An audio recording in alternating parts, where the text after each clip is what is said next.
मी ag मीडियामध्ये तुमचं स्वागत आहे। आज आपल्यासोबत ताजपूर गावातील शिवसेना पक्षाचे नेते मोहन जावरे आहेत। मोहन जावरे हे रामराज ग्रामपंचायतच्या हद्दीमध्ये येतात आणि सध्या जावरे साहेब जे शेकापचे उमेदवार आहेत मोहन धुमाल हे नांगरवेडी गावातून येतात आणि ते सुद्धा रामराज ग्रामपंचायतच्या हद्दीमध्ये येतात। म्हणजे तुम्ही दोघेही रामराज ग्रामपंचायतीचे नेते आहात। आता 7 तारखेला मतदान आहे जिल्हा परिषदेत, 9 तारखेला मतमोजणी आहे। तर सगळीकडून असं बोललं जात आहे आणि तुम्ही मला सांगितलं की मोहन जावरे हे कराडी कुणबी समाजाचे आहेत, तुम्हीही कराडी कुणबी समाजाचे आहेत। त्याच्यामुळं रामराज पंचायत समितीमध्ये कराडी कुणबी समाजाचे माणसं जास्त असल्यामुळे, म्हणजे आपण नांगरवेडी गाव पकडूया, ताजपूर गाव पकडूया, भोनन गाव पकडूया, भिलजी गाव पकडूया, ह्या भिलजी गावातून समाजाचा फॅक्टर चालेल आणि मोहन धुमाल जास्त मतदान होईल असं तुमचं म्हणणं आहे। तर खरंच मोहन धुमाल यांना तुम्ही आगरी कराडी समाजाचे आहात म्हणून बाकीचा जो काही हा समाजाचा फॅक्टर चालणार आहे सांगा। समाजाचा फॅक्टर तसा चालत नाही। मतदार हा पक्षा थ्रू चालत असतो। कुठेही समाजाचा फॅक्टर चाललाय। समाजाचा फॅक्टर समाजाची 4 गावं आहेत। इतर 81 गावं आहेत या मतदारसंघात। 4 गावांनी मतदान करून कोणी उमेदवार निवडून येईल का? समाजाचा फॅक्टर चालला तर मग त्यांच्या समाजाची पण भरपूर गावं आहेत। 40-50 गावं त्यांच्या समाजाचे आहेत। त्यांना जर तो फॅक्टर चालला तर ते 2-3 हजार 4-5 हजारांनी सहज निवडून येतील। असं समाजाचा फॅक्टर चालत नाही। आणि समाजाच्या बाबतीत बोलाल तर आम्ही कुठल्या समाजाला मतं मागत नाही। आम्ही पक्षाच्या विकासावर आणि सगळ्यावर मतं मागतो। जर आपण पाहिलं तर तुम्ही पहिल्यांदा काँग्रेसमध्ये होता, नंतर आपांच्या सोबत तुम्ही शिवसेना पक्षामध्ये गेला। तर तुम्ही सत्तेमध्ये असताना अजूनपर्यंत आपल्या ह्या रामराज पंचायत समितीमध्ये बोला विकास कामं जी आहेत ती तुम्ही तुमचे नेते वगैरे नेहमी सांगतात की बाबा विकास कामे जी आहेत ही विकास कामे आम्ही भरपूर प्रमाणात केलेली आहेत। तर खरोखर तुम्ही विकास कामांच्या जोरावर ह्या निवडणुकीला सामोरे जाणार आहात? हो, 100%। कारण कराडी समाजाची आमची जी वास्तू आहे अलिबागमध्ये ती 40 वर्षाने महेंद्र शेटने बांधून दिली।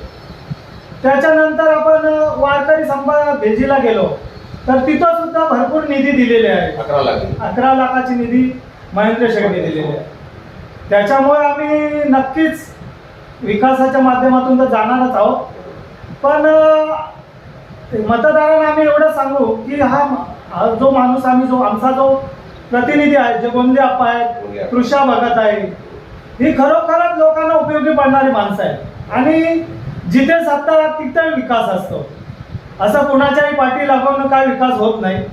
त्याच्यामुळे आम्ही लोकांना नक्की सांगू की आप्पा हे चांगले माणूस आहेत आणि त्यांना निवडून आणण्याचा प्रयत्न करू आणि ते निवडून येणारच आहेत। जर आपण 2 उमेदवार पाहिलेत, मोहन धुमाल आणि आप्पा, तर तुम्ही आप्पांनाही जवळून पाहिलेलं आहे आणि मोहन धुमाल यांनाही जवळून पाहिलेलं आहे। तर ह्या दोघांमध्ये सध्या जर बघायला गेलं तर काय तुम्ही फरक तुम्हाला जाणवेल काय? हे 2 जिल्हा परिषद मेंबर आहेत आणि कुठल्या मेंबरनी का जिंकून यायला पाहिजे तुम्हाला काय वाटतं?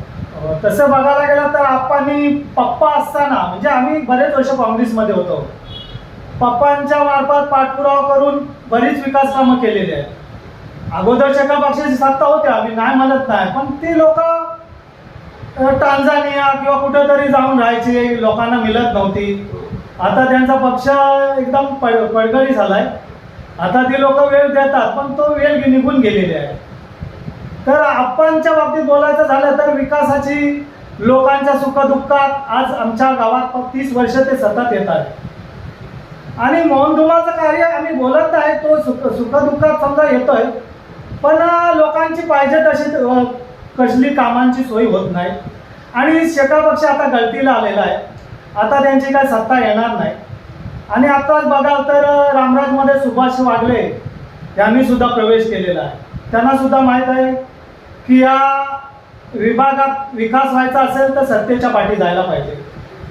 त्याच्यामुळं आम्ही सर्वांनी निश्चित केलेलं आहे की या रामराज ग्रामपंचायतीतून अप्पांना आणि तृषा भगतला आम्ही लीड देण्याचा प्रयत्न करू. मी शेवटचा प्रश्न विचारतो की शेतकरी कामगार पक्षाने तुमच्या गावामध्ये भव्य दिव्य असे करोडो रुपये खर्च करून मंदिर बांधलेलं आहे. तर मागच्या निवडणुकीमध्ये जर पाहिलं तर तुमचा स्वतःचा वॉर्ड हा मायनस होता विधानसभेला. तर त्या मंदिराच्या बाबतीमध्ये आता त्याचा फायदा पुन्हा एकदा मोहन तुम्हाला होईल की आता मागच्या टायमाला तुम्ही वॉर्डमध्ये तुम्हाला कमी मतं पडलेली होती, शकापाला जास्त पडलेली होती, तर आता तुमचा वॉर्ड प्लस होईल की मायनस होईल? आमचा वार्ड तसा आमचे शिवसेनेचे जे मतदार आहेत ते आमचे मतदार आम्हाला मतदान करणार आहेत.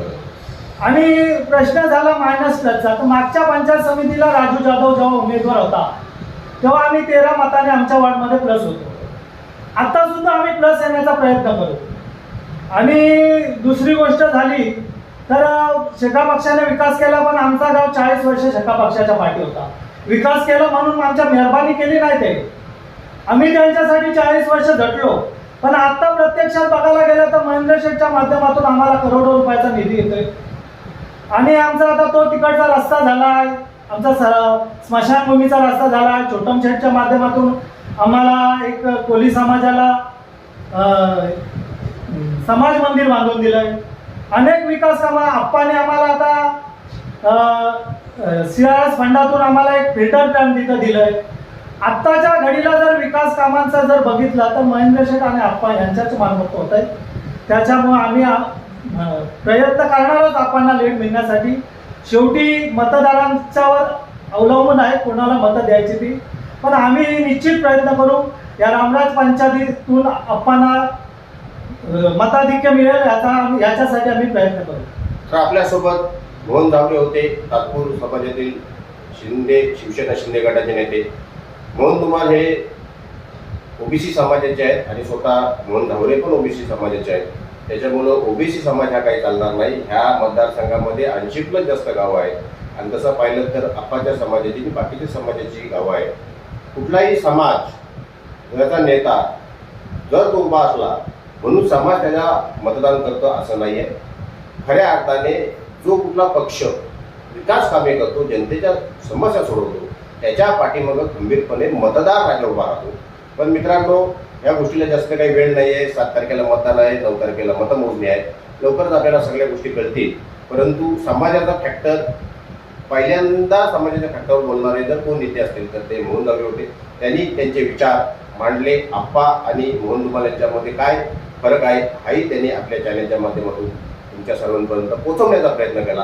तुर्तास इथे थांबतो. धन्यवाद.